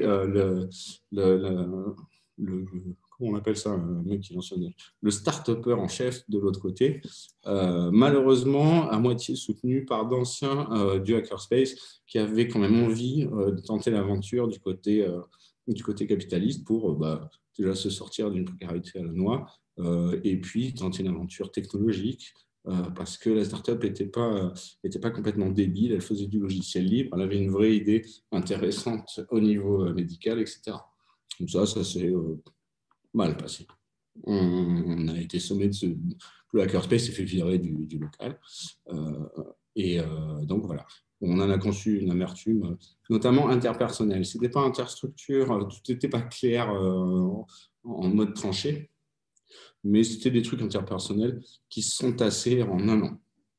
Au bout d'un an, nous, on a eu la chance de trouver ailleurs, enfin, là où le hackerspace est actuellement. Et puis, au fur et à mesure, bon, ben, le tissu relationnel interpersonnel s'est tassé. On a pu leur en reparler. On a même réinteragi avec eux au niveau de la production ou des savoirs. On a eu un autre problème plus interne au BIB. C'était alors un participant jeune qui était là, qui n'avait pas payé sa cotisation, mais bon, on l'avait payé pour lui parce qu'il était sympa. En tout cas, il était là, ils étaient beaucoup là. Il était même là tout le temps. Et on trouvait ça cool. Il était très doué dans les systèmes d'exploitation Linux, il connaissait plein de technos, mais il était quand même bizarre, c'est-à-dire qu'il ne disait pas un mot. Mais pas un mot. Pas bonjour, pas oui quand on lui posait une question, pas voilà, il bougeait la tête gentiment. Donc, socialement, c'est un peu difficile, mais sur la base de notre acceptation de tout le monde social, il semblait être bien dans cet endroit, et donc il n'était pas question de l'emmerder non plus. Voilà. Et puis, il parlait, quand on lui disait « Ah, tu connais Arch Linux, tu pourrais résoudre ça ?» Il fait « Ah, mais oui, bien sûr, bah, il suffit de faire ça, ça, ça, ça, ça. » Là, il parlait. Là, sur la techno, il parlait. Donc, il a aidé à faire pas mal de trucs, notamment des installations Linux, etc. Voilà. Mais au bout d'un moment, on s'est rendu compte qu'il y avait des ordinateurs portables. On avait un lot d'ordinateurs portables qu'on utilisait notamment pour les coding booters. Et ces ordinateurs portables disparaissaient à une vitesse assez impressionnante. Et donc, voilà, Montpellier est une assez petite ville. Et un des membres du Hackerspace disait ah oui, mais ce type, je connais ses parents, c'est un gamin qui a des problèmes, etc. Ah bon, tu connais ses parents mais, et il dit ben, moi, je pense que c'est lui qui prend les PC. Effectivement, il les bricolait beaucoup, il remettait de la RAM, voilà, mais un comportement normal dans le hackerspace. Si un type veut remettre de la RAM dans un ordinateur parce qu'il l'a trouvé quelque part, très bien, fais-le. Donc, dans la logique de cette douitocratie, on a laissé faire ce gamin, sans vraiment se rendre compte qu'il partait le soir, il nous demandait gentiment, est-ce que je peux emprunter le PC? Oui. Comme tous les PC étaient pareils, il avait toujours un PC comme ça. Mais dans la boîte à PC, il y en avait de moins en moins. Donc, en fait, ce gamin avait des problèmes sociaux assez lourds. Il était dans un foyer qui lui interdisait d'utiliser un ordinateur. Et quand il n'était pas dans ce foyer, il était chez ses parents qui lui interdisaient également d'utiliser un ordinateur. Et donc, ces deux structures, familiales et institutionnelles, confisquaient les ordinateurs. Une fois qu'il n'avait plus d'ordinateur, vu que c'était son refuge personnel principal, il venait au Space, il en prenait un autre. Donc, voilà, il en a dilapidé 7, comme ça, je crois. Et au bout d'un moment, je fais bon, mais d'accord, il y a un problème. Alors, moi, je ne suis pas un médiateur, je ne suis pas un diplomate, c'est très clair. Donc, on me dit, ce serait bien de rencontrer ses parents. Et quand on a rencontré ses parents, alors, ils nous ont raconté le profil du gamin et les problèmes que ça générait, etc. Et qui disaient qu'eux-mêmes, ils en avaient 3, les PC. Donc, alors, un gentiment demandé, merci de nous ramener les 3 PC, etc. Et il était mineur et il n'est jamais revenu. On n'a jamais récupéré les PC du foyer dans lequel il était parce que le foyer a fermé. Voilà. Donc, comment s'est résolu le truc? En queue de poisson. Moi, je me suis promis de lui foutre un pain une fois qu'il serait majeur. Je ne l'ai jamais croisé et je ne l'aurais jamais fait. Mais voilà, ça remontait de façon naturelle. Qui est ce gamin? Pourquoi les ordinateurs disparaissent? Rencontrons ses parents, comprenons le problème. Est-ce qu'on a vraiment payé ces ordinateurs? Non. Quel est le poids pour le hackerspace? On ne peut plus organiser aussi facilement les ateliers pour les gamins, mais on va trouver des solutions. Et en attendant, s'ils se pointent, ce sera non. Donc, c'est le seul cas, je crois, que c'est le seul cas où il y a eu une décision horizontale d'exclure quelqu'un du truc. Ou en tout cas, de faire passer le mot que s'il revient, il n'a plutôt pas intérêt à rester. Parce que ça avait quand même énervé un paquet de personnes, moi au premier chef. Donc voilà, c'est un seul cas d'exclusion organique, si je puis dire, sur un tel problème. Donc voilà. Alors, je crois qu'il y a plusieurs questions. J'en vois d'Aurore, j'en vois d'Ara, je vois une réaction de Constance. Si certaines d'entre vous souhaitez prendre la parole, n'hésitez pas. Tu voulais vraiment dire sur une question? Oui, il y a une question qui est étrangement peut-être le mieux, parce que comme on est peu nombreux sur cette séance, autant en profiter et en faire une opportunité. C'est peut-être de poser des questions directement plutôt que de les lire, c'est mieux.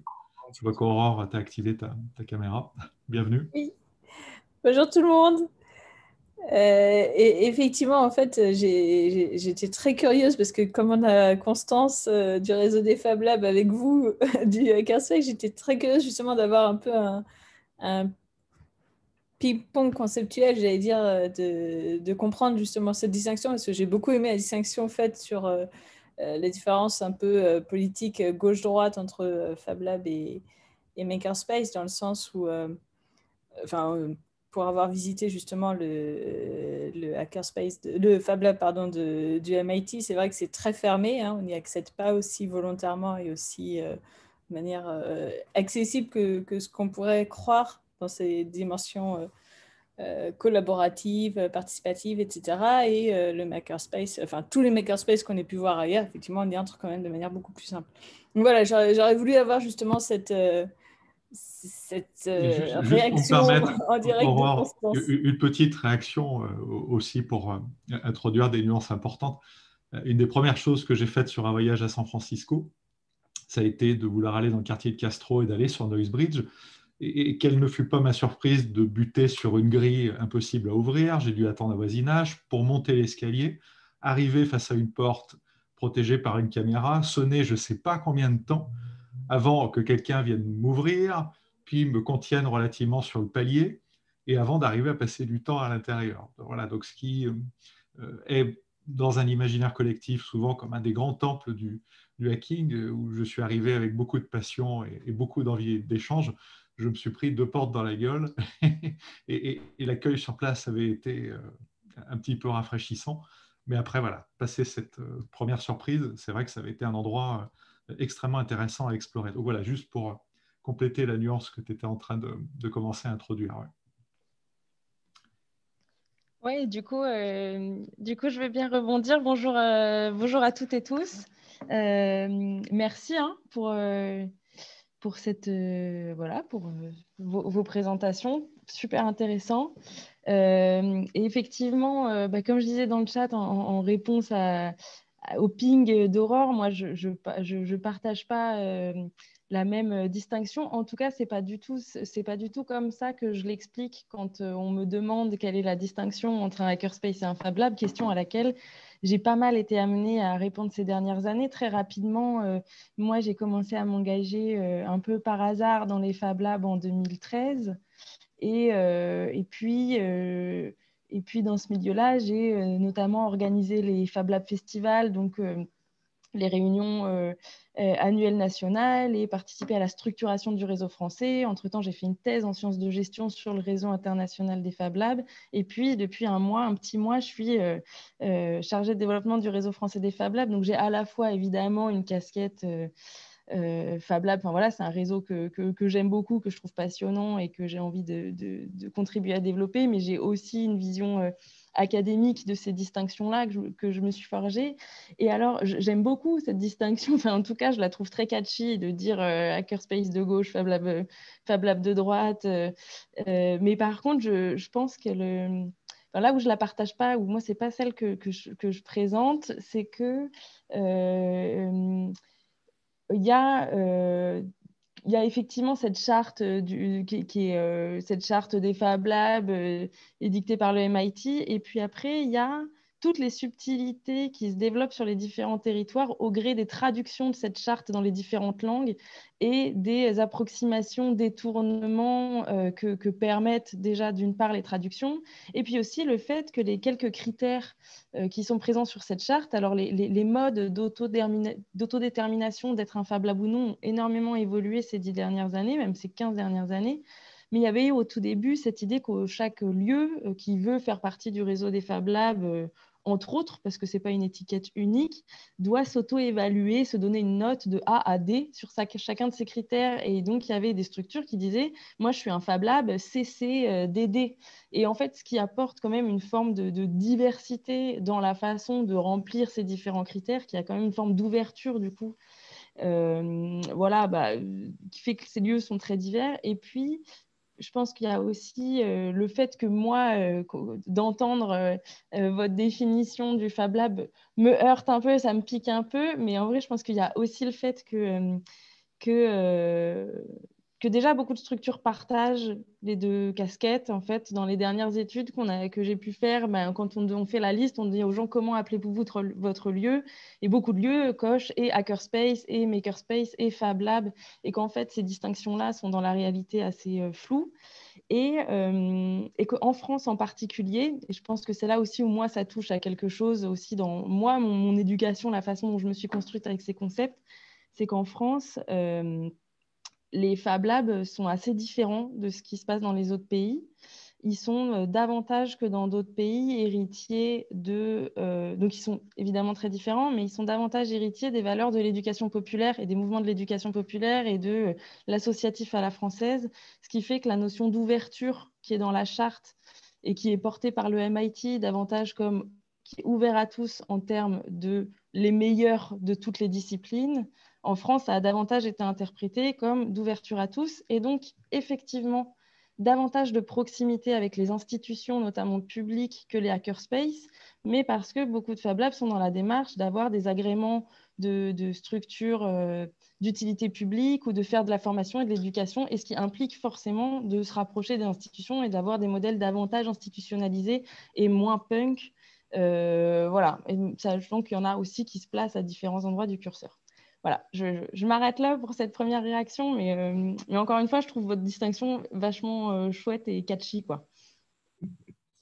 Et tu vas répondre, mais je pense qu'il y a aussi un enjeu, nous, à l'échelle locale, c'est qu'il y a une distinction assez forte entre le Fab Lab qu'on a à l'échelle locale, à l'échelle de Montpellier, et le hackerspace, à la fois dans ses intentions politiques, dans les personnes qui côtoient le lieu, beaucoup d'entrepreneurs, du coup, dans un Fab Lab. Changer dans le temps. Oui, je laisserai de Fred, mais la manière, même physiquement, en fait, on peut reconnaître un hackerspace à la poussière, le fait de pouvoir boire à l'intérieur, de pouvoir fumer. Alors que dans un Fab Lab, la peinture est blanche. Puis il y a un Fab Manager aussi. Enfin, en tout cas, moi, dans les Fab Labs que j'ai pu côtoyer, c'est-à-dire une personne qui est salariée. Le modèle dépend des subventions. Il y a du coup une colonne hiérarchique, etc. Donc, ce qui dit quand même des choses d'un modèle, alors qu'un hackerspace tel que moi j'ai pu l'observer dans le BIB, il y a un fonctionnement qui est quand même assez différent.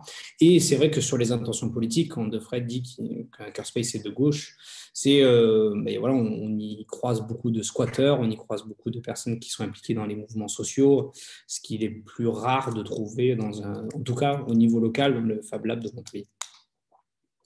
Et je laisse De Fred. Oui, merci de valider le fait que ma phrase soit catchy, parce que c'est exactement le même problème. Après, la phrase « c'est quoi un hackerspace ?» qui donne une réponse un peu relou, mais bon, du coup, on a trouvé cette phrase, c'est un endroit où les gens ne prennent pas grand-chose, ne font pas grand-chose avec.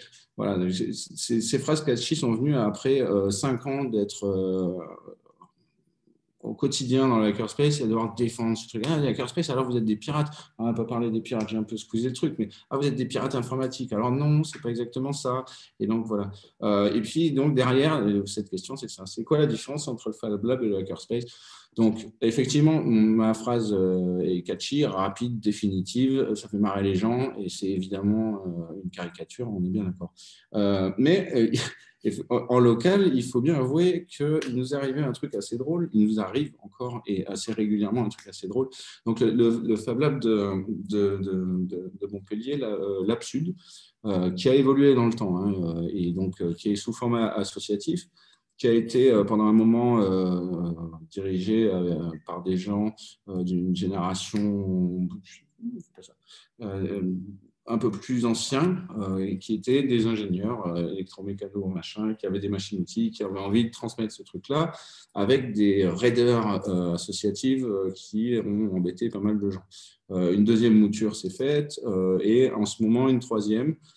ça reste, comme le disait Mika, un endroit propre, et c'est normal, vu les machines qu'ils ont à l'intérieur et leur activité principale. C'est très propre, c'est très machin. On n'a pas le droit de boire de l'alcool dedans, je vous expliquerai pourquoi. Mais ce qui nous est arrivé au Hackerspace, quand je vous parlais de la start-up qui voulait faire de l'impression 3D pour des prothèses plantaires, c'est des gens qui arrivent. Alors, j'ai 3 exemples comme ça, de gens qui avaient quelque chose, qu'ils avaient envie de fabriquer des prototypes. Le truc qu'ils nous disent en arrivant, c'est « Ouais, j'ai été au Fab Lab, et puis ils ne sont pas sympas. C'est vachement austère, ils ne sont pas très rigolos. Du coup, j'ai cherché et je vous ai trouvé vous. » Et alors, nous, on est sympa. On est sympa, on est rigolo, on comprend à moitié ce qu'ils veulent faire, on boit de la bière, et voilà. Et la start-up en question avait été voir le Fab Lab, qui était infiniment plus qualifié que nous. À l'époque, on avait une imprimante 3D qui marchait qu'à moitié. Ils étaient plus compétents, ils avaient le boulot et tout. C'est juste la personne qui voulait lancer ce truc-là a trouvé que c'était chiant le Fab Lab. C'était chiant ce Fab Lab. D'accord. Et ils se pointent chez nous et on leur dit bah oui, a priori, ok, de l'impression 3D, c'est du dépôt, tu veux faire des semelles, il faudrait ci, il faudrait ça. On a commencé une grande discussion qui a duré 3 heures en buvant des bières. Un autre type est venu. Alors lui, il avait un prototype qu'il voulait absolument garder secret. Donc ça nous a fait marrer, mais on a eu une discussion de 3 heures qui a commencé par oh, les mecs du Fab Lab, ça ne m'intéressait pas, je ne les ai pas trouvés motivés, etc.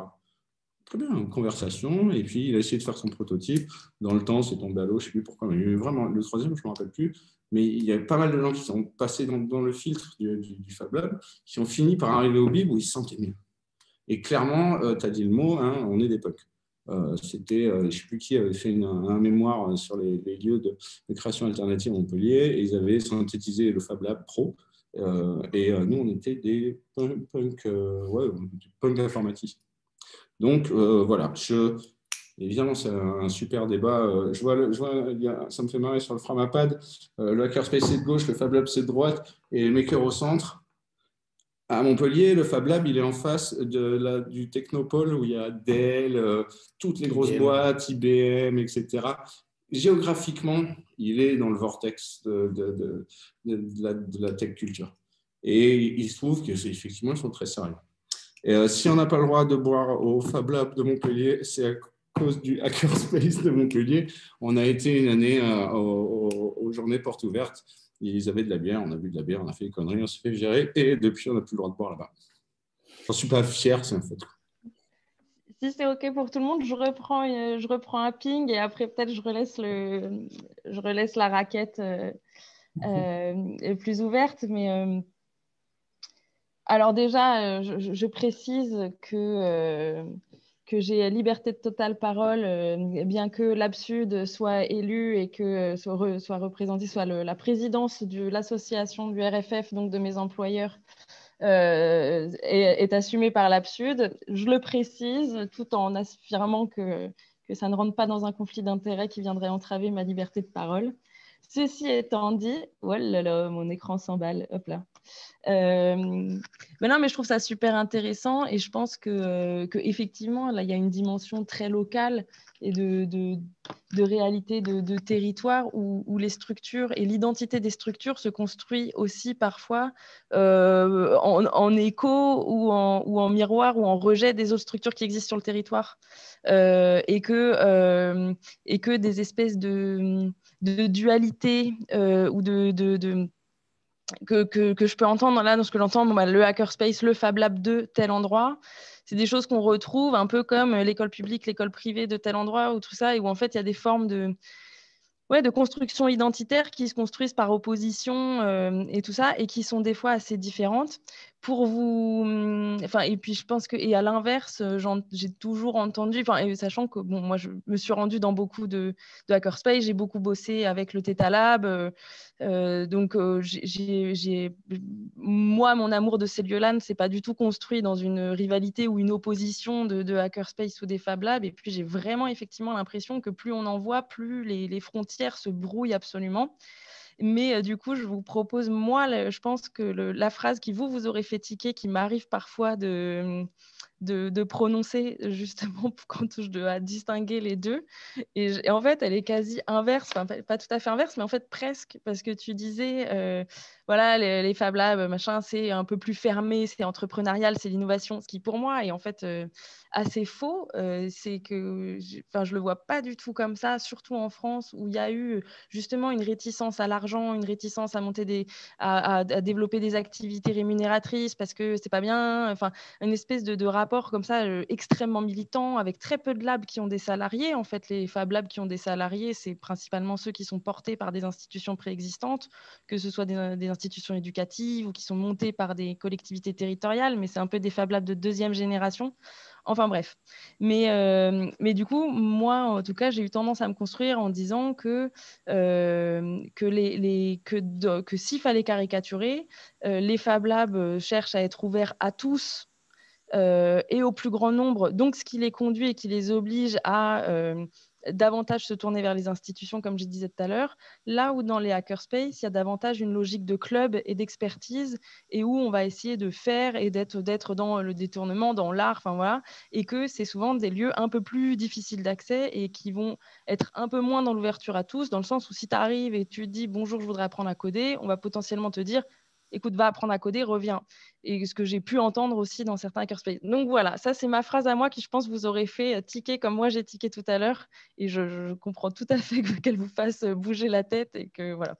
Mais c'était pour vous renvoyer la balle sur ce truc-là. Je rends la raquette à tout le monde. Ouais.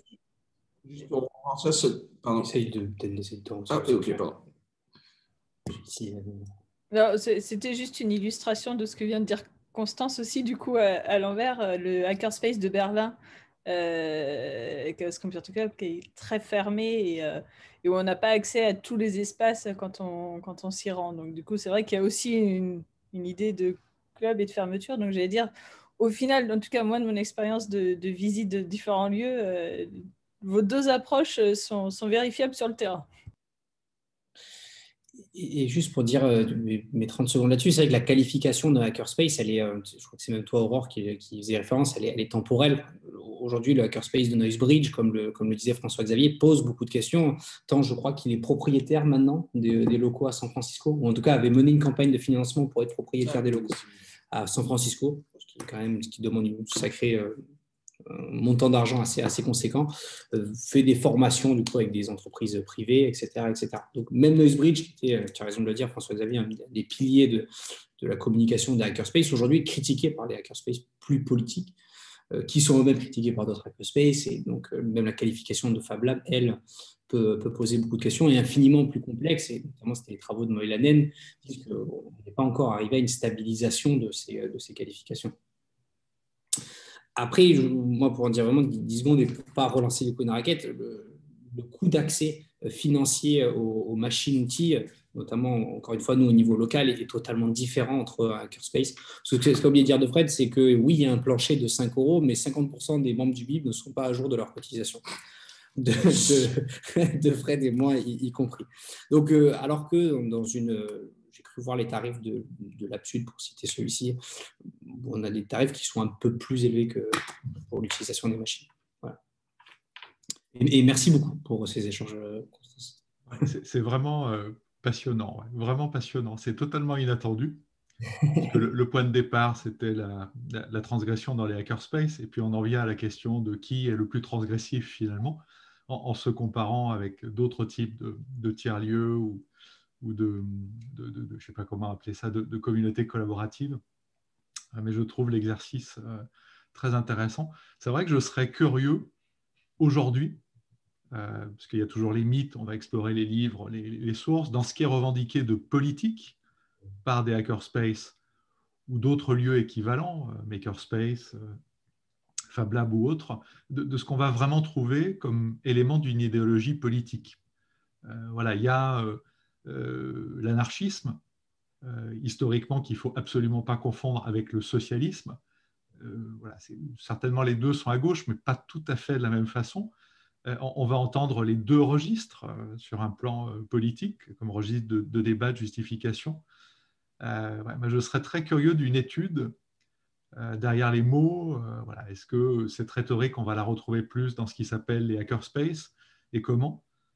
Si on est sur un discours vivant de réunion le soir, de débat le soir, est-ce que ça va se retrouver également et comment?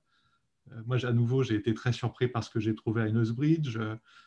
Aurore était présente avec moi sur un certain nombre de passages qu'on a fait à Berlin sur 3C. C'était également très, très étonnant.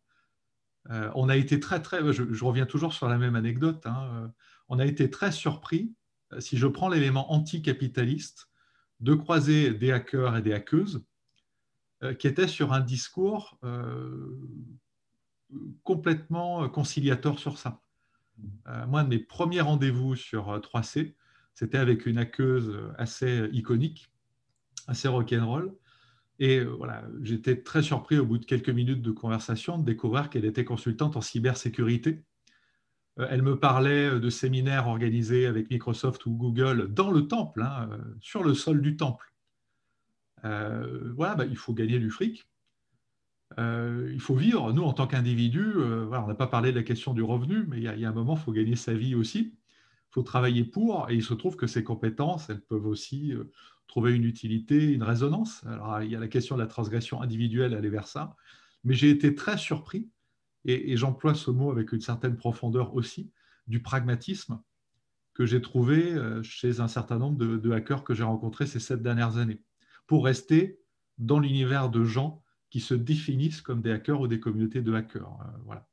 Et après, on a parlé des bi ou des tri, des lieux ou des communautés qui se disent à la fois hackers, Fab Lab, Makerspace, pour ne pas dire espace de coworking, voire start-up, voire association, voire coopérative.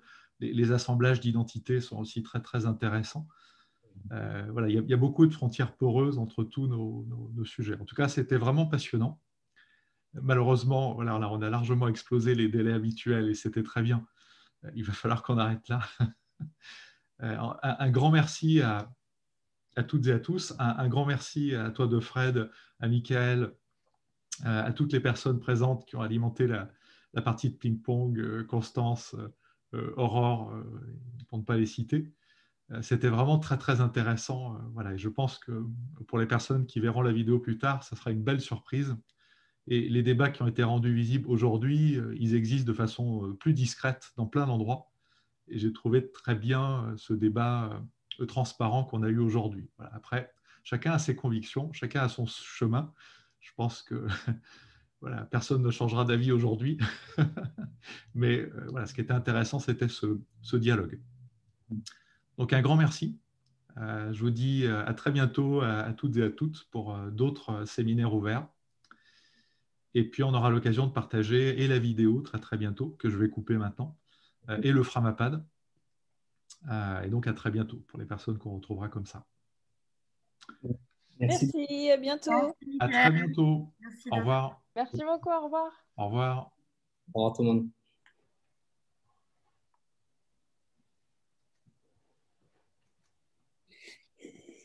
monde.